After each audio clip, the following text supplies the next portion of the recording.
इस समय उत्तर प्रदेश की राजनीतिक हलकों की अगर बात करें तो एक बात की चर्चा खूब हो रही है। वो बात है 2019 में सपा और बसपा के गठबंधन के टूटने का। और इस पूरे बात को जो है अगर जोड़ दिया है अगर किसी ने तो वो खुद बीएसपी सुप्रीमो मायावती और अखिलेश यादव ही हैं, यानी कि समाजवादी पार्टी के मुखिया अखिलेश यादव।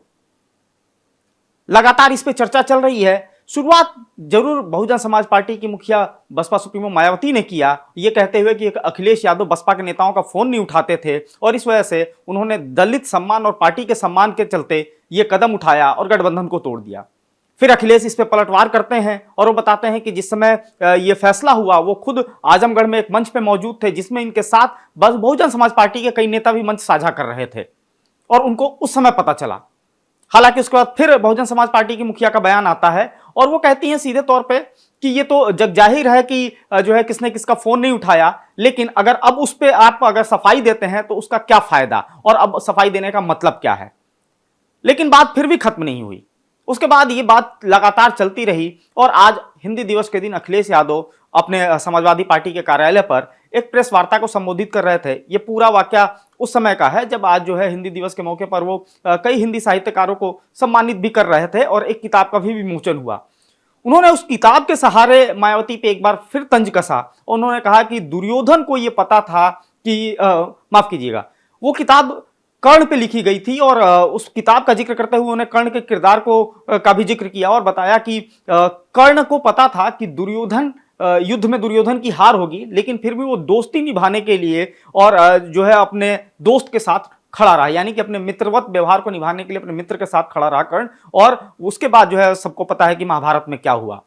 इसके सहारे अखिलेश यादव एक बार फिर से उस गठबंधन की राजनीति में गठबंधन धर्म की याद मायावती को दिला रहे हैं। साथ ही साथ इसकी चर्चा इसलिए भी हो रही है क्योंकि इस समय अखिलेश यादव राहुल गांधी की पार्टी यानी कि कांग्रेस के साथ गठबंधन में है और हरियाणा चुनाव में समाजवादी पार्टी कुछ सीटें चाहती थी, लेकिन जब उसको सीट नहीं मिली फिर भी समाजवादी पार्टी ने सीधे तौर पे कहा कि हार जीत और सीट का मतलब नहीं है, मायने हैं उन ताकतों को हराना जो देश को पीछे धकेल रहे हैं। यानी सीधे तौर पे उन्होंने भाजपा का नाम भले ही ना लिया हो, लेकिन इशारा भाजपा की तरफ था कि भाजपा को हराना मेन मकसद है, इसके लिए सीट और हार जीत का मतलब नहीं रह जाता है। तो कहीं ना कहीं दानवीर कर्ण के माध्यम से अखिलेश यादव ने जो है ये कई निशाने साधने की कोशिश की है, लेकिन सबसे बड़ा जो मायना निकाला जा रहा है वो बहुजन समाज पार्टी की जो सुप्रीमो है मायावती, उनके उस बयान को लेकर ये निकाला जा रहा है कि ये अखिलेश यादव ने ये जो भी चीजें कही कर्ण के माध्यम से वो सीधे तौर पर बसपा सुप्रीमो के ऊपर हमला था। खैर, हालांकि उसके बाद इस जो प्रेस वार्ता में उन्होंने सीधे तौर पर पहले कर्ण का जिक्र किया, उस किताब का जिक्र किया, उसके बाद सीधे वो उस बयान पर आ गए कि समाज में कई ऐसी चीजें होती हैं जो पूरे समाज को बदलने की ताकत रखती हैं। और उन्होंने साफ तौर पे कहा कि 2019 में जब समाजवादी पार्टी का बहुजन समाज पार्टी के साथ गठबंधन हुआ था तो वो भी एक ऐसा फैसला था जो पूरे समाज को बदल सकता था, लेकिन ऐसा हो नहीं पाया और गठबंधन टूट गया। अब ये छोटी सी बात है कि किसने किसका फोन नहीं उठाया, लेकिन यह बात तो तय है कि आखिर अखिलेश यादव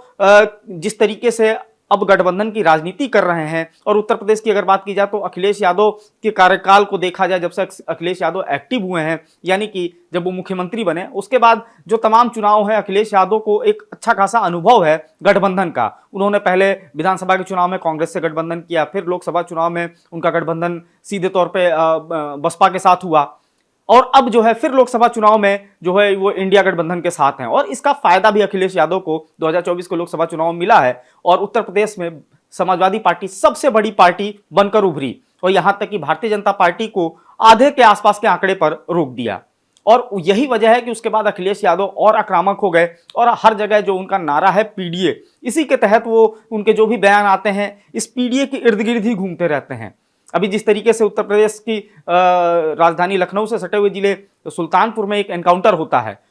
बदमाश एक दिन दहाड़े एक ज्वेलरी शॉप को अपना निशाना बनाते हैं और करोड़ों का माल वहां से लूटते हैं और इसका वीडियो सोशल मीडिया पे भी वायरल होता है, जिसके बाद पुलिस की खूब किरकिरी होती है। उसके बाद पुलिस उन बदमाशों को पकड़ती है। एक बदमाश एनकाउंटर में जो है मारा जाता है, उसका नाम होता है मंगेश यादव और इस पे अखिलेश यादव तुरंत जो है हमलावर हो जाते हैं पूरी सरकार पर और सीधे तौर पर पुलिस पर सवालिया निशान खड़ा कर देते हैं। तो उसको लेकर भी राजनीति खूब गर्माती है और अखिलेश यादव सीधे तौर पर बोलते हैं कि सजातीय लोगों को जो है वो बख्श दिया जाता है और लेकिन वो जात देख देख कर जो है पुलिस जो है काम कर रही है और ये सरकार के इशारे पर हो रहा है। खूब राजनीति गर्माती है और अखिलेश यादव का साथ देने के लिए इसमें राहुल गांधी भी आ जाते हैं।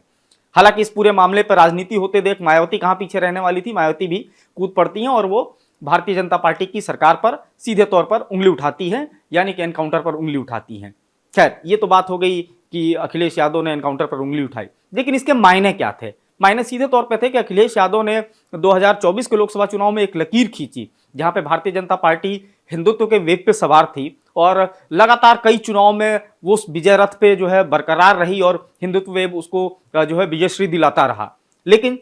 सभी पार्टियों को ये लगता था कि इस हिंदुत्व को किस तरीके से चुनौती दी जाए, इसीलिए अखिलेश ने पीडीए का नारा गढ़ा और यही वजह थी कि जब कांग्रेस के साथ अखिलेश यादव आए तो ना मुस्लिम वोटों में बिखराव हुआ और ये जो बैकलॉग के वोट थे तो वो एक साथ जो है गठबंधन को पड़ गया और यही वजह रही कि भारतीय जनता पार्टी की हार हुई। खैर, वापस लौटते हैं मायावती पर। आखिर मायावती जो बात अखिलेश यादव कह रहे हैं या जो बात मायावती कह रहे हैं कि इतने दिनों बाद इस बात का क्या मतलब, तो बात शुरू बहुजन समाज पार्टी की मुखिया मायावती ने ही की थी इतने सालों बाद। लेकिन मायावती ने आखिर इस पूरे घटनाक्रम या चर्चा को क्यों शुरू किया, इसको भी समझ लेना बहुत जरूरी है। दरअसल उत्तर प्रदेश में बहुजन समाज पार्टी का एक समय मजबूत जनाधार था। बहुजन समाज पार्टी को माना जाता था कि बहुजन समाज पार्टी का टिकट यानी जीत की गारंटी। लेकिन धीरे धीरे जो है बहुजन समाज पार्टी की जब सरकार रही उत्तर प्रदेश में आखिरी बार 2007 के दौरान, उसके बाद जब सरकार गिरती है, आखिर समाजवादी पार्टी सत्ता पे काबिज होती है, तो धीरे धीरे बहुजन समाज पार्टी का ग्राफ गिरना शुरू हो जाता है। और ग्राफ ही नहीं गिरता, बहुजन समाज पार्टी का जो कोर वोटर है वो भी टूट कर बिखरता है। पहले वो भारतीय जनता पार्टी में जाता है, फिर उसके बाद वापस वो कांग्रेस और समाजवादी पार्टी गठबंधन के पास चला जाता है। बहुजन समाज पार्टी की मुखिया की सबसे जो चिंता की बात है, उनके लिए जो चिंता का विषय है वो यही है कि आखिर जो उनका कोर वोटर था वो टूट गया। और यही वजह रही कि बहुजन समाज पार्टी का जो वोट प्रतिशत है लोकसभा चुनाव में वो 10% से भी कम हो गया, यानी कि 9 के आसपास आकर रुक गया और एक भी सीट नहीं हासिल हुई बहुजन समाज पार्टी को। अब बहुजन समाज पार्टी की मुखिया की बेचैनी की वजह ही ये वोट बैंक है कि आखिर इस वोट बैंक को कैसे वापस पाना है, और इसी के लिए वो सीधे तौर पर समाजवादी पार्टी की मुखिया के ऊपर आरोप लगाती हैं कि उस समय दलित सम्मान और बहुजन समाज पार्टी के सम्मान के लिए उन्होंने इस गठबंधन को तोड़ा, क्योंकि अखिलेश यादव नेताओं को सम्मान नहीं दे रहे थे और साथ ही साथ नेताओं का फोन भी नहीं उठा रहे थे, और इस वजह से उन्होंने गठबंधन को तोड़ दिया। यानी कि बीएसपी सुप्रीमो ने उस गठबंधन को तोड़ दिया दलित सम्मान और बहुजन समाज पार्टी के सम्मान में। तो कहीं ना कहीं इस तरीके से मायावती जो है लगातार इस चर्चा को जारी रखना चाहती हैं कि बहुजन समाज पार्टी ही दलितों की मुख्य हितैषी पार्टी है, क्योंकि पिछले दिनों देखा जाए तो जो 69,000 शिक्षक भर्ती के जो अभ्यर्थी थे उन्होंने भी मायावती से मुलाकात की और मायावती ने सीधे तौर पर कहा कि इस प्रक्रिया को जल्दी सरकार को जो कोर्ट न्यायालय का आदेश मानते हुए जल्द इसको लागू किया जाना चाहिए। लेकिन हालांकि वो मामला भी फिर एक बार सुप्रीम कोर्ट पहुंच चुका है। जो चयनित वर्ग के अभ्यर्थी थे वो सुप्रीम कोर्ट पहुंच चुके हैं और सुप्रीम कोर्ट ने इस पे स्टे लगा दिया, यानी कि जो समय सीमा हाईकोर्ट से मिली थी, यानी कि 3 महीने के अंदर पूरी प्रक्रिया को पूरा करने की, फ्रेश लिस्ट जारी करने की, उस पर अब रोक लग गया है। लेकिन उत्तर प्रदेश की राजनीति में जो ये दलित और ओबीसी की राजनीति हो रही है उस पर रोक नहीं लग पाई है, चाहे वो एनकाउंटर हो, चाहे वो बुलडोजर हो, या फिर बहुजन समाज पार्टी और समाजवादी पार्टी के गठबंधन की बात हो। उसके सहारे दोनों ही दल लगातार बार बार ये बातें कर रहे हैं और उसकी वजह सिर्फ यही है कि किसी तरीके से इन वोटों पे समाजवादी पार्टी चाहती है कि अपनी पकड़ मजबूत रखे ताकि आने वाले विधानसभा चुनाव में और उससे पहले जो उपचुनाव आ रहा है उसमें उसको फायदा मिले। वही बहुजन समाज पार्टी जो अपने जनाधार को वापस पाने के लिए जूझ रही है, उसके लिए इसीलिए पहली बार जो है बहुजन समाज पार्टी बड़ी तैयारियों के साथ उपचुनाव में उतरने की योजना बनाई है और बहुजन समाज पार्टी उपचुनाव में उतरने जा रही है। तो कहीं ना कहीं बहुजन समाज पार्टी की भी कोशिश यही है कि जो उसका खोया जनाधार है, यानी कि उसका जो अपना वोट बैंक है जो छिटक कर इस बार जो है कांग्रेस और समाजवादी पार्टी गठबंधन के पास चला गया, उसको वापस लाया जाए। और यही वजह है कि मायावती लगातार बयान दे रही हैं, लगातार दलित हितों की बात कर रही हैं, और जब दलित हितों की वो बात करती हैं तो सीधे तौर पर वो सपा पे हमलावर होती हैं उत्तर प्रदेश में, और कहीं ना कहीं कांग्रेस को भी निशाने पर लेती हैं।